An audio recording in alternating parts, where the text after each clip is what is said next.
Morning, guys. Thursday, October 10th. We had a little rain overnight. Waiting on, we had some trucks haul some dry corn out this morning. So we're waiting on some trucks to get here.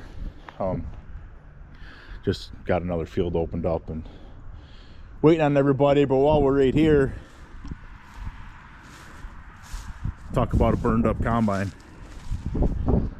This happened in July of 21. We were cutting wheat. This is a 7120. Guess we don't really know whatever happened. Fire started on this side here, maybe chopper bearing or something, but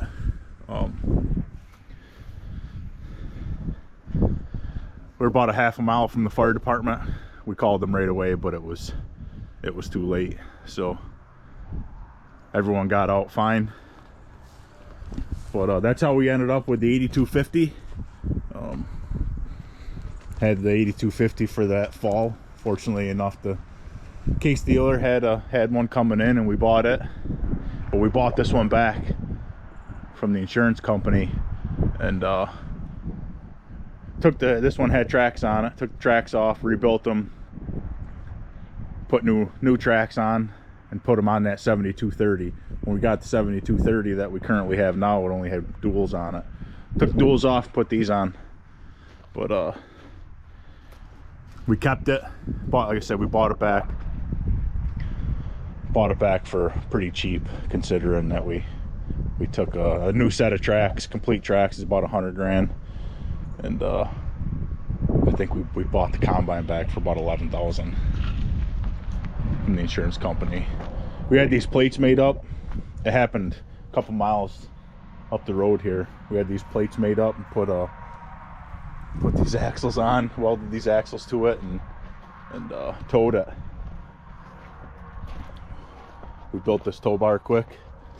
Hooked the hydraulic lines to the rear steer cylinders, and towed it here with a Steiger down the road. But kept it, been picking through it with parts. Neighbors have been picking through it with parts, but I mean, you come over on this side and it almost looks like it's completely fine. But this combine had about 4,500 hours on it.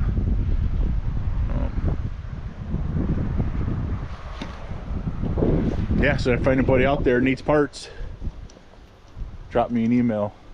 I've got a set of final drives, standard duty, that we took off the 7230 and put them on with the tracks.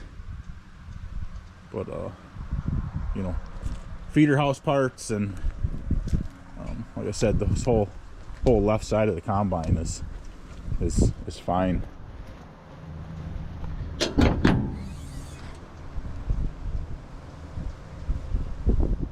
You know, even the motor, I mean, that wouldn't take it out of something and put it right in it, but you know, rotor parts and unloader parts.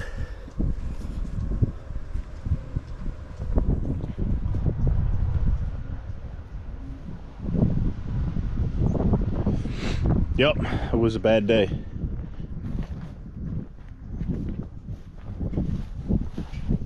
Actually, we had somebody come yesterday and take a cylinder off the feeder house.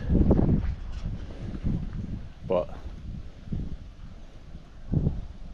yeah, that's a little bit of that's how we ended up with the 8250, and then obviously traded it off for the 790. So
that, we're back into soybeans.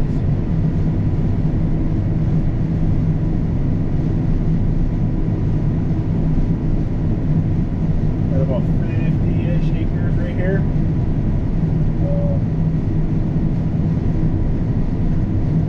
There's our bumpers. Furthest beans to the east we got. We will get these off and get moved back around the Batavia area. There's a couple hundred acres there on some muck. So hopefully we'll get these done here pretty quick and move on. Well, I'm pretty uneventful here so far. Really, you guys just want to watch me go back and forth, talk to myself, and sing to myself. But we're wrapping up this 50 acres here. Get this wrapped up, and now we got a pretty good move back towards Batavia, and hopefully we'll get something cut there.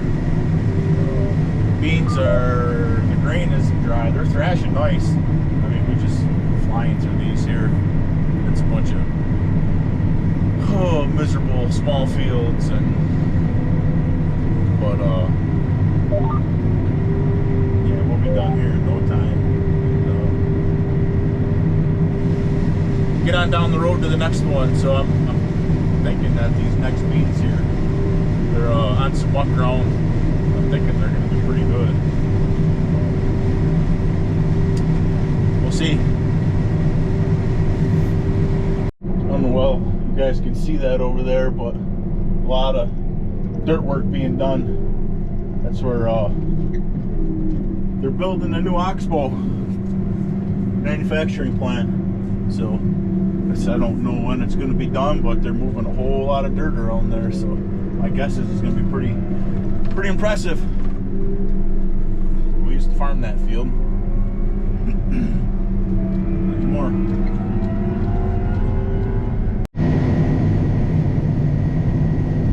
Right, we are up here on the turf farm, at the turf farm we call it.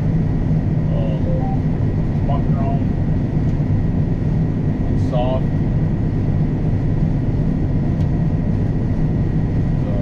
Things are going to come to an end here really quick.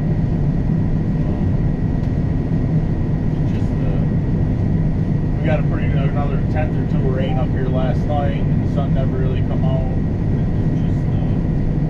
I'm already getting a lot of pushers. I mean, it's just starting to plug up the cutter bar a little bit. All the plant material, the leaves and all that fall down, and they're just damp under there. They get damp quick, you know. So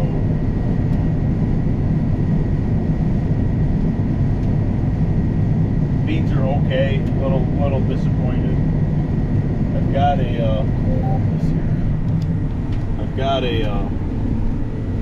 see the different purples I got on there. So this is where we did a meristem trial, biologicals, or I guess I don't know, stuff that we put on the seed when we planted it. So we split the planter. Half of it has it, half of it doesn't. I can't cut these straight. I've got to cut them on an angle, especially on this muck. There's just no there's no like structure to it, you know. Kind of hard to say. It's almost like sand, but it just, I got to cut them on a pretty hard angle just to get things to flow decent. So we'll have to really look at the yield map once I get it up into Operations Center to see how it did. I also did some of that corn I did this morning had meristem. It was 12 rows of meristem, 12 rows of the pivot bio. So this should be a pretty good trial there. We'll see how that comes out. And didn't finish the field that I was cut corn in this morning. So when I get that on off center, I'll be able to see as well. So I don't know, like I said, but guys, let me know if you like just watching me go back and forth. I mean, do you like the time lapses and that kind of thing, or really want to just sit here and talk about nothing all day? But got a shot of the combine that we burned up here a few years ago. Corn to beans. I didn't film the switch over because it takes me about 30 seconds to do it. It's just flipping like 3 levers. So, got the 50 acres down in Virgin Cut, and we'll have about 100, 110 acres for the day here. We didn't start till 1:30, 2 o'clock probably. And we had a 45-minute drive to get up here where we are now. Tomorrow looks good. Saturday looks good. So we're gonna just stay right into the beans here, I think. Probably gonna do it for this one. Hope you guys enjoy the video. Thanks for watching. We'll see you next time. Adios.